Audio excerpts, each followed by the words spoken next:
안녕하세요. 파이토치로 딥러닝 제대로 배우기. 이번에는 중급편으로 시작을 해보도록 하겠습니다. 네, 그 첫 시간으로는 딥러닝을 시작하기로 해서 딥러닝에 대한 기본적인 이해와 그리고 제가 실험을 하게 될 프랩 환경에 대해서 간략하게 좀 설명을 드리도록 하겠습니다.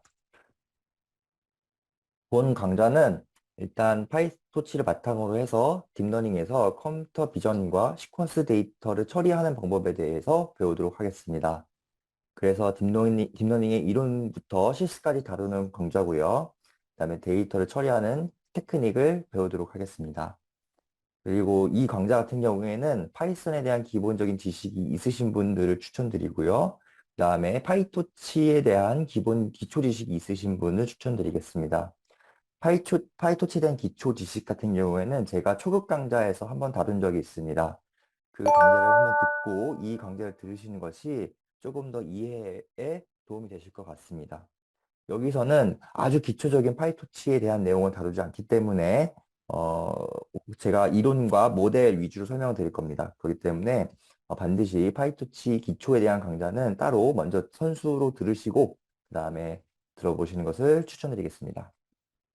본 강좌의 전체적인 커리큘럼은 제가 우선은 머신러닝 개론부터 좀 설명을 드릴 거고요. 그다음에 심층 신경망에 대해서 설명드리고 데이터와 전처리하는 방법에 대해서 설명드린 다음에 딥러닝에서 흔히 발생되는 또는 기계 학습 자체에서 흔히 발생되는 과대적합, 과소적합을 어떻게 해결할 수 있는지 이 테크닉을 좀 설명드리고요. 그다음에 컴퓨터 비전, CNN에 대한 이론과 실습, 그리고 시퀀스 데이터, RNN에 대한 이론과 실습 이렇게 진행을 해서 중급 강좌를 마치도록 하겠습니다. 본 강좌에서는 다른 CNN 같은 고급 모델 중에서 뭐 레스넷이라든가 알렉스넷 이런 부분들에 대해서는 설명을 드리지 않고요. 그런 내용들은 제가 고급 강좌에서 따로 말씀드리도록 하겠습니다. 네, 첫 번째로 인공지능에 대해서 좀 간략하게 짚고 넘어가도록 하겠습니다. 인공지능이라는 것이 가장 먼저 언제쯤 등장했을까요? 저희가 흔히 잘 알고 있는 것은 이미테이션 게임이라는 것을 통해서 좀 알 수 있을 것 같아요. 2차 세계대전 독일에서 암호 통신 기계인 에니그마가 사용됐습니다. 그래서 연합군이 그 독일이 주고받는 대화를 이제 해독을 해야 되는데 이거 같은 경우가 굉장히 해독하기가 어려웠습니다, 당시에. 그래서 연합군이 있었던 엘린 튜링이 애니그마를 해독 가능한 인공지능 시스템을 처음으로 개발하게 됩니다. 물론 이때 인공지능 시스템은 저희가 생각하는 그런 최첨단의 뭐 학습을 통한 뭐 그런 인공지능 시스템은 아니고요. 어떤 패턴을 가지고 이제 익힐 수 있는 그런 인공지능 시스템이었습니다. 그래서 앨런 튜링은 기계가 몇 주 정도 걸리는 작업을 단 몇 시간 만에 해독하는 그런 디바이스를 만들었는데, 시스템을 만들었는데, 네, 그거에 대한 스토리, 영어로 만들어진 게 이미테이션 게임입니다. 그래서 이 영화 되게 저는 재밌게 봤거든요. 그래서 한번 보시면은 조금 재밌게 보실 수 있을 것 같습니다. 그래서 인공지능이라는 걸 정확히 뭘까요? 인공지능이라고 하는 것은 사람처럼 생각하고 사람처럼 행동하는 기계를 인공지능이라고 하고 있습니다. 그래서 인공지능 연구의 궁극적인 목표는 튜링 테스트에 대해서 통과를 하는 건데요. 그 튜링 테스트가 제가 바로 전 슬라이드에서 설명드렸던 알렌 튜링에 의해서 개발된 방법입니다. 이 방법은 뭐냐면은 사람이 기계의 행동 또는 기계의 개입 자체를 얼마나 눈치채고 있지 못하는지를 테스트하는 겁니다. 가령 게임 같은 거에서도 요즘 인공지능이 많이 등장을 하죠. 그래서 인공지능 어떤 그 사용자가 게임을 하고 있는데 이게 인공지능인지 아닌지 막 헷갈릴 정도로 정말 인공지능이 잘 되고 있다라고 하는 것들, 그런 것들을 바로 튜링 테스트라고 얘기를 하고 있습니다. 그래서 그런 것들이 얼마나 잘하고 있는지 인공지능에 대한 평가 기준이 그렇게 돼 있다는 거고요.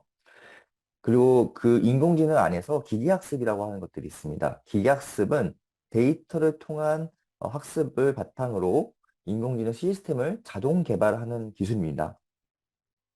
그리고 딥러닝이라고 하는 것은 이제 신경망 기반의 기계학습의 일종이고요. 신경망을 여러 개, 딥하게 쌓아서 모델을 구성하는 인공지능 시스템을 학습하는 방법을 말하고 있습니다.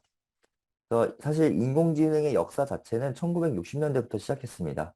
그래서 탐색과 추론하는 방법으로 해서 처음에 붐이 일어나고, 그다음에 어떤 컴퓨터의 한계라든지 이런 것들에 의해서 겨울을 맞이하게 됩니다. 그러고 나서 이제 지식 기반, 학습 기반으로 가게 되고, 난리지 베이스로 가게 되고, 뭐 통계적인 방법이라든지 이런 것들이 많이 쓰이게 되고요. 이제 거기서 또 한번 또 컴퓨터 리소스에 대한 것들, 뭐 XOR 문제라든지 이런 것들에 대해서 겨울에 한번 찾아오게 되는데, 이제 그 이후에 2000년대 이후에 기계학습, 딥러닝, 뭐 왓슨 뭐 이런 것들이 등장하면서 다시 한번 붐을 일으키게 되고 있었습니다. 더 인공지능 뭐냐면은 가장 인공지능과 기계학습, 딥러닝 요 세 개의 단어에 대해서 굉장히 헷갈려 하시는 분들이 많으세요. 그래서 인공지능이라는 것은 가장 큰 단위로 인간처럼 행동하는 기계를 만들자 라는 거고, 이것은 뭐 규칙으로도 만들 수 있습니다. 예를 들어서 뭐 if 컴퓨터 하시는 분들은 아시겠지만 if else 이런 간단한 언어로만으로도 만들 수 있습니다. 그것들을 모두 포함한 게 인공지능이 되겠고요. 기계학습이라고 하는 것은 그 규칙을 인간이 만드는 것이 아니라 과거의 데이터로부터 배우자라고 하는 그 컨셉을 지키는 것을 기계학습 방법이라고 얘기하고 있습니다. 그리고 딥러닝이라고 하는 것은 뇌 구조로부터 영감을 얻은 모델을 이용해서 기계를 만들자. 그러니까 사실은 이게 뉴럴넷이라고 하는 건데요. 뉴럴넷이라고 하는 건데, 음, 신경망 중에서도 이제 깊게 쌓은 신경망을 통해서 그런 모델을 통해서 어떤 그 인공지능처럼 행동하는 기계를 만들자라고 하는 겁니다. 그래서 기계학습에서는 뭐 디시전 트리라든가 뭐 소프트 벡터 머신 이런 것들이 막 2000년대 이전에는 굉장히 많이 쓰였고 2000년대 이후에는 딥러닝이라고 하는 게 요즘에는 주를 이루면서 연구가 되고 있는 방법입니다. AI에서. 하지만 기계학습 방법도 간단한 데이터라든지 이런 것들에 대해서는 아직도 잘 사용하고 있고요. 특히나 이런 기계학습 방법들은 결정 이유에 대해서 어느 정도 저희가 설명력을 부여할 수 있습니다. 그래서 산업에서라든지 현업에서 아직도 많이 사용하고 있는 방법이고, 딥러닝은 현재 연구 중인 단계이고, 컴퓨터 비전이나 자연어 쪽에서는 조금 성과를 보이고 있다라고 얘기할 수 있겠습니다. 그러면은 인공지능에서 우리가 데이터를 기반으로 하고 있는 게 기계학습, 그 다음에 딥러닝이라고 했는데, 그러면 그 데이터를 기반으로 하는 학습이라고 하는 게 도대체 뭘까라는 거에 대해서 설명을 드려보도록 하겠습니다. 일단 학습의 개념을 알기 위해서는 예측이라고 하는 게 뭔지를 알아야 되는데요. 예측이라고 하는 것은 주어진 데이터를 바탕으로 지식, 난리지를 습득하여 개인이 미래 발생할 일을 생각하는 것을 말하고 있습니다. 그러니까 주어진 경험, 데이터, 그거를 바탕으로 해서 그게 결국은 지식이 되겠죠. 그래서 그게 나중에 나한테 이런 일이 발생할 거야 라고 하는 거고, 자, 우리가 프리딕션이라고 하는 것 자체도, 프리라고 하는 것은 이벤트 발생하기 이전에 라는 뜻이고, 딕션은 말을 내뱉다라는 것이기 때문에 어떤 사건이 발생하기 전에 내가 미리 말하는 것을 의미하고 있습니다. 근데 여기서 주의할 점은 데이터를 기반으로 분석을 해서 미래를 예견하는 포캐스트와는 다른 개념입니다. 그러니까 forecast는 우리가 weather forecast, 그러니까 즉 날씨 예측이라고 하는 거에 대해서 말할 때 주로 많이 쓰고 있잖아요. 그때 날씨를 예측한다라고 하는 거에서는 과거의 데이터 자체를 분석을 통해서 어떤 미래를 갖다가 예측을 하는 건데, 저희가 지금 하고 있는 딥러닝이라고 하는 것은 어떻게 보면 사실 분석이라고 하기보다는 그 경험을 바탕으로 어떻게 그 난리지 자체를 뽑아내는 것. 난리지를 누구한테 설명하는 것 자체가 굉장히 어렵잖아요. 그래서 그런 것들을 바탕으로 해서 한다는 점에 대해서 미리 알고 있으셔야 될 것 같고, 그래서 사실, 어떻게 해서 이런 결과가 나왔니? 라고 설명하는 것 자체가 굉장히 어려울 수 있는, 부분이긴 합니다. 그래서 분석을 통해서 그래서 이런 요인에 의해서 이렇게 될 겁니다라고 얘기를 하는 것이 아니라 어떻게 보면 직감적인 거죠. 과거의 나의 많은 경험에 의해서 직감적인 것에 대한 어떤 어, 아웃풋 결과이기 때문에 이것을 가지고 너가 왜 이렇게 생각했니? 왜 이렇게 했니?라고 해서 정확히 아는 것은 굉장히 어려운 일이라고 얘기할 수 있습니다. 그게 또 딥러닝의 특징이기도 하고요. 그래서 딥러닝이라고 하는 것은 데이터를 통한 경험을 바탕으로 미래를 예측을 하는 것을 수행하기 때문에 물론 저희가 익스플레이너블 AI라고 하는 것들이 연구가 되고 있긴 하지만 아직까지 뚜렷한 성과를 보이지 못하고 있고 그 익스플레이너블 하다라고 하는 그 근거 자체도 사실은 정확히 이런 예측을 한 결과인지에 대해서 구체적인 설명을 해줄 수가 없습니다. 네. 뭐 예를 들어서 이게 왜 강아지라고 인식했니라고 했을 때 뭐 이런 부분을 가지고 강아지라고 했습니다라고는 하고 있지만 사실은 이 부분만 보고 우리가 강아지라고 얘기를 했니라고 정확히 얘기할 수가 없는 거죠. 사람이라면 어떨까요? 사람도 마찬가지지 않을까요? 이거 개와 고양이를 너는 뭘 보고 분류를 했니라고 했을 때 사실은 뭐 코를 보고 입을 보고 눈을 보고 뭐 귀를 보고 엉덩이를 보고 색깔을 보고 했더니 이게 개입니다 고양이입니다 이렇게 얘기하는 것이 아니라 오랫동안 저희가 지켜보고 시각적으로 얻은 그 정보로 인해서 얻어진 뭐 설명할 수 없는 그런 정보를 가지고 아 이거는 개입니다. 이거는 고양이입니다. 라고 얘기할 수 있는 거고 사실 그것 또한 개일 가능성이 높은 거죠. 만약에 고양이처럼 생겼는데 실제 종이 개일 수도 있겠죠. 예. 그래서 그런 것들이 있을 수 있는 것만큼 정확하게 얘기하는 건 어렵다. 그래서 딥러닝이라고 하는 것은 이것도 또한 특징이죠. 데이터를 통한 경험을 바탕으로 미래 예측하기 때문에 사실은 어떻게 보면은 정확한 그 이유, 리즌을 얘기하는 것이 어려울 수 있다. 네, 서론이 좀 길었고요. 그래서 어쨌든 그 데이터를 기반으로 해서 어떤 모델을 가지고 이제 자동으로 학습을 시키는 거고요. 그 결과를 보고 우리가 피드백을 통해서 다시 재조정을 하는 거죠. 네. 고양이야, 개야 했는데, 이게 실제로는 우리가 개라고 생각했지만, 뭐, 고양이였다. 그러면, 아, 이거는 고양이구나. 그래서 그 사실만 바탕으로 해서 모델을 다시 재조정하는 그런 것이 학습의 개념입니다. 그래서 결국에는 이 경험을 많이 하면 많이 할수록 요 모델이라고 하는 게 똑똑해질 거고요. 그다음에 이 데이터가 비슷하지 않고 더 디스트리뷰션이라고 얘기를 하는데요. 그것들이 뭐 더 다양하게 있을수록 모델이 더 똑똑해지겠죠. 예를 들어서 지금 이 사진에서는 개 얼굴이 왼쪽에 있지만 뭐 오른쪽에 개 있는 사진들도 있어야 되고 뭐 요 밑에 있는 사진들도 있어야 되고 또는 뭐 반쯤 잘린 사진도 있어야 되고 이런 것들이 많이 학습이 되면 될수록 어떤 모델이라고 하는 것은 경험을 많이 쌓기 때문에 똑똑해진다. 이렇게 얘기할 수 있겠습니다.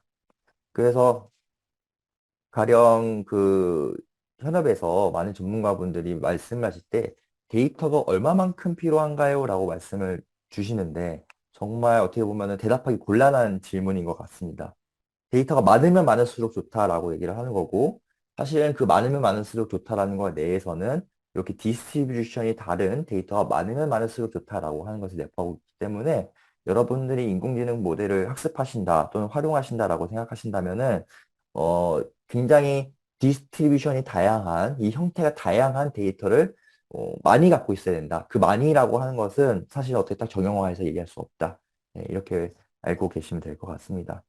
그래서 그런 것들을 구체적으로 우리가 뭐 10만 개, 20만 개 막 이렇게 할 수 없기 때문에 그냥 모을 수 있는 최대한을 가지고 모아서 활용하시고 또 증폭하시고 이런 것들이 필요하실 수 있습니다. 그리고 제가 모델에 대해서 또 설명을 드렸었는데 자, 모델이라고 하는 것은 데이터 X를 통해서 구하고자 하는 해답이죠. 그래서 데이터와 정답이 구해져 있을 때 이건 슈퍼바이즈 러닝에서를 조금 국한지어서 설명드리겠습니다. 그랬을 때 정답을 분류할 수 있는 기울기와 편향을 구하는 것이 이제 학습이고 그게 모델이다. 이렇게 설명드릴 수 있겠습니다. 그래서 결국에는 이런 겁니다. 이런 거. 간단하게 설명을 드리자면은 fx가 ax 플러스 b라고 하는 형태가 있습니다. 이렇게 있고 자 여기서 우리가 그 x라고 하는 것은 데이터가 주어지겠죠. 그 다음에 그거에 대한 결과 y가 정답으로 주어집니다. 그럼 이때 우리가 a와 b를 구하는 거죠. 그게 바로 모델입니다. 그래서 요거 자체가 모델이고요. ax 플러스 b라고 하는 게 모델이고요. 우리는 x를 기본으로 주어주는 거고 또 학습할 당시에는 y라고 하는 것을 기본으로 주어지는 겁니다. 그래서 요 x와 y를 했을 때 요 a와 b를 찾는 것이고 요 a와 b가 학습이 끝나면 다 정해지겠죠? 그럼 그랬을 때 같은 x를 넣었을 때 어떤 y가 나오느냐를 가지고 모델을 평가하는 내용입니다. 자, 여기서 학습 파라미터라고 하는 것은 결국 뭐냐면은 자, 요 두 가지를 보겠습니다. 기울기와 편향을 두 가지를 구하는 건데요. 자, 두 가지를 동시에 구할 수도 있고요. 또는 기울기는 주어져 있고 편향만 구할 수도 있고요. 반대로 편향은 없고 기울기를 가지고 구할 수도 있습니다.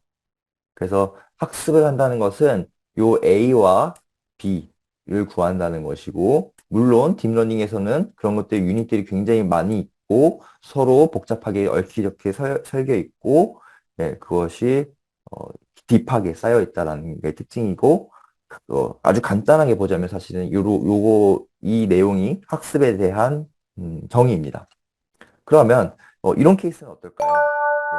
지금 X가 이미 주어져 있고 Y가 주어지기 때문에 이때는 학습을 한다라고 표현할 수가 없는 거죠. 이럴 때는 이런 경우는 이제 추론, 보통 우리가 추론을 할 때 이런 형태를 갖게 됩니다. 자, 여기서 그럼 결정 경계라는 게 나타나고 있는데요. 결정 경계라고 하는 게 뭘까요? 결국에는 이렇게 이런 데이터가 있다고 생각해 보겠습니다. 학업과 학업 시간과 시험 통과 여부를 나타내는 이런 그래프가 있다고 했을 때 모든 학생들의 데이터를 이렇게 나타냈습니다. 3점도로 나타냈는데 이들을 구분하려면 어떻게 해야 될까요? 네. 사람의 눈에서 차원이 작고 이 사람의 눈이기 때문에 우리는 뭐 이렇게도 그을 수 있을 거고요. 아니면 이렇게도 구워볼 수 있을 거고요. 아니면 이렇게도 구워볼 수 있겠죠. 결국 이게 뭘까요? 이게 결국에는 함수입니다. y는 ax 플러스 b라고 하는 함수입니다. 그래서 이것을 잘 분류할 수 있는 요 경계선을 구하는 것, 즉, 이 함수를 구하는 것.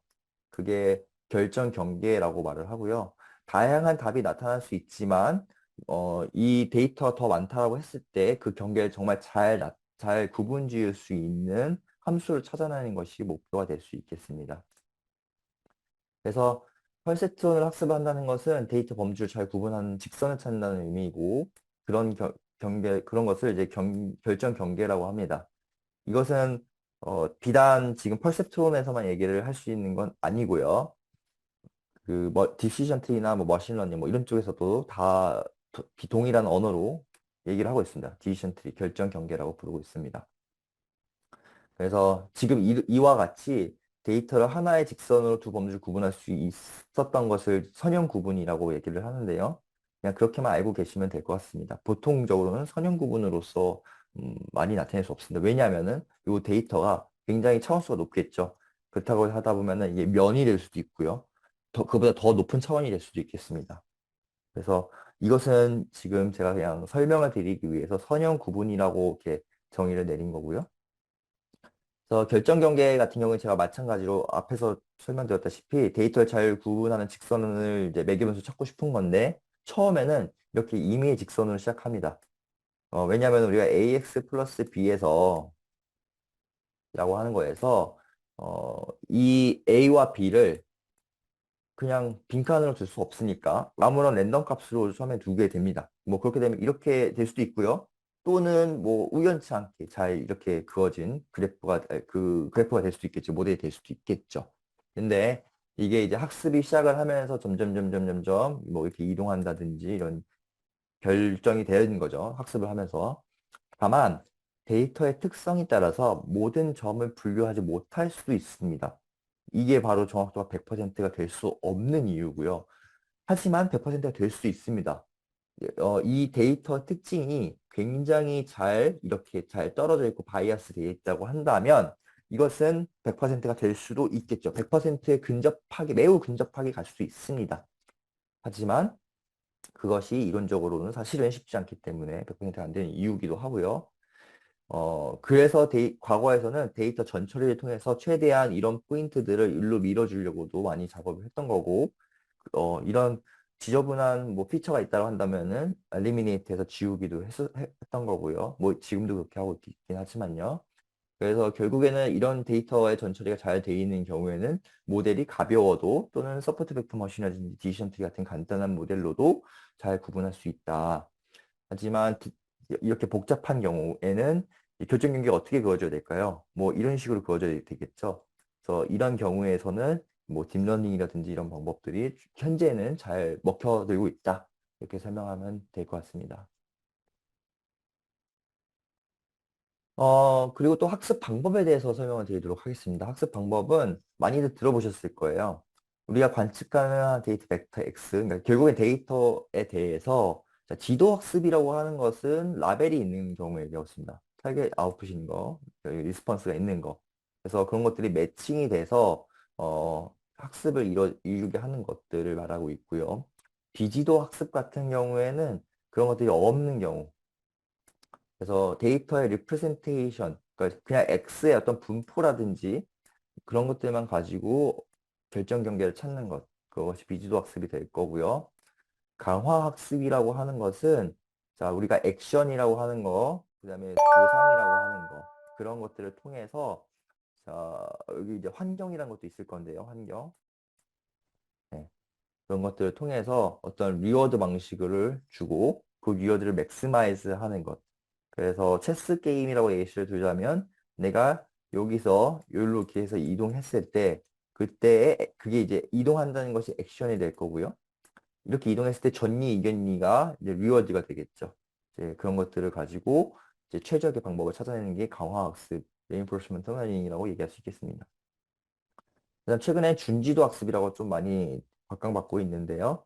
이것은 뭐 limitation of amount of levels, 즉 일정 수준의 어떤 라벨은 존재하지만 많지는 않기 때문에 그걸로 학습을 하고 그 다음에 이제 언레이블드 된 데이터로 검증이라든지 또는 추가적인 학습을 한다든지 이렇게 하는 방법들이 있습니다. 그래서 요즘 뜨고 있는 준지도 방법 중에서는 그 SSL이라고 하는 셀프 슈퍼바이즈 러닝이라는 것들도 있을 수 있고요. 뭐 날리지 디스플레이션도 어떻게 보면은 하나의 이런 준지도 학습 방법에 대한 방법이고요. 네, 이렇게 방법들이 있습니다.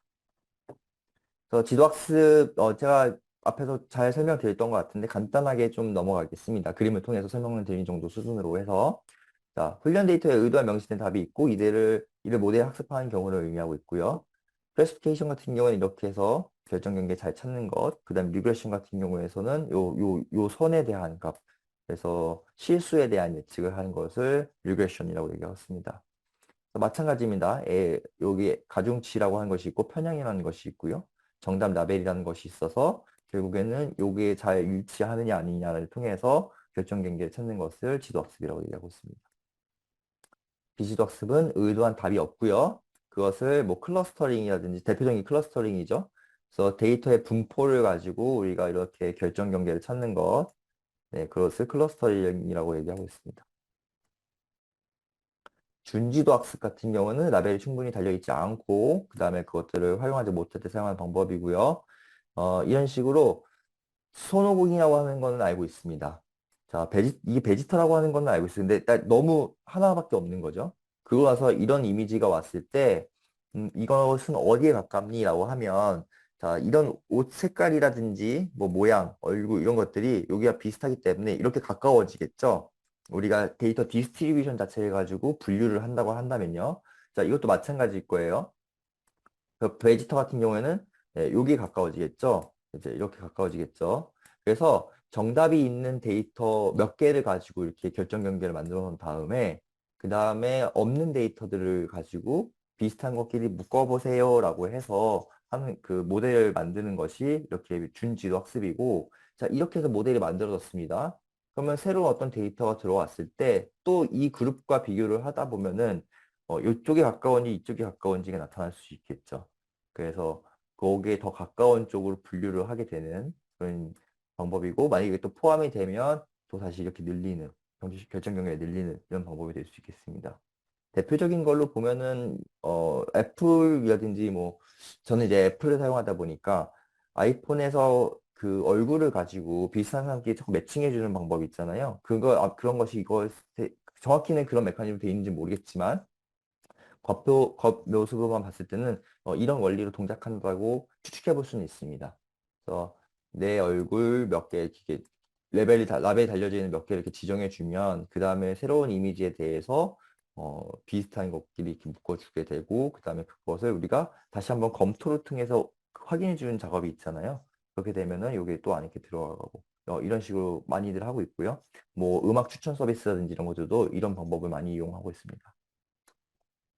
자, 강화학습이라는 것은 이제 결과에 대해서 보상과 벌 또는 벌점을 부여해서 더 나은 선택을 할 수 있도록 학습하는 방법이고요. 자율주행 자동차 알고리즘이나 뭐 로봇공학 등에서 특히나 로봇공학 등에서 많이 사용하고 있습니다. 저 체스의 예를 들자고 한다면 일단 강화학습에서 중요한 건 요 environment, 체스판, 그 다음에 에이전트는 뭐 그냥 사용자고요. 그다음에 어떤 액션을 할 수 있는지, 그다음에 보상, 그리고 현재 변화된 체스판의 상태 이렇게 있습니다. 그래서 처음에 이제 환경이 주어지고요. 그 체스판 내에서 사용자가 어떤 액션을 할 수 있겠죠. 그래서 액션을 했을 때 그 상태가 변할 거고요. 상태 스테이트가 변할 거고요. 그리고 리워드를 바로바로 줄 수 있는 경우도 있지만 아닌 경우에는 체스가 다 끝나고 나서 이제 줄 수도 있겠죠. 그래서 그런 상태가 변했던 것들을 다 기록할 수 있고 그 다음에 또 다른 또 사용자가 액션을 여기서 다른 사용자가 둘 거고 내가 액션을 또 할 거고 이런 것들이 반복이 되고 결국엔 그 게임이 졌니 이겼니 이렇게 판단할 수도 있고요. 아니면은 그 즉시 상황에 대해서 결과를 알 수 있다라고 한다면은 바로바로 리워드를 줄 수 있는 그래서 그것들이 어, 피드백이 돼서 학습을 하는 형태를 바로 강화 학습이라고 하고 있습니다. 네, 여기까지가 인공지능에서의 제가 개론을 조금 설명드렸고요. 아주 하이 레벨에서의 개론을 설명을 드렸습니다. 그래서 다음 강좌에서는 제가 파이토치를 하는 방법을 좀 설명을 드릴 거고요. 왜냐면 저희가 실습이 좀 있는데 그 실습을 하는 환경 중에서 파이토치가 제가 해본 결과 가장 좋거든요. 그래서 그거에 대해서 조금 설명을 드리도록 하고요. 그 다음에 그 파이토치에 대한 설명이 끝나고 난 다음에는 제가 어, 이제 실제 기계 학습에 대해서 조금 더 딥하게 이야기를 나눠보고요. 그리고 실습도 조금 진행하면서 아, 인공지능이라는 게 이런 거구나. 기계학습이라는 게 이런 거구나. 그리고 딥러닝이라고 하는 게 이런 거구나라고 하는 것을 직접 체험을 통해서 제가 설명을 드릴 수 있도록 좀 구성을 해보도록 하겠습니다. 제가 조금 강의가 빨랐을 수도 있고, 음, 이해가 안 되시는 부분이나 이런 것들이 있을 수 있습니다. 그런 것들은 제가 알기로는 또 따로 질문을 저한테 주실 수 있는 걸로 알고 있고요. 그런 것들은 제가 질문을 드릴 수 있도록 한번 해보도록 하겠습니다. 네, 그러면은 다음에 파이토치에 대해 시간에서 한번 다시 뵙도록 하겠습니다. 감사합니다.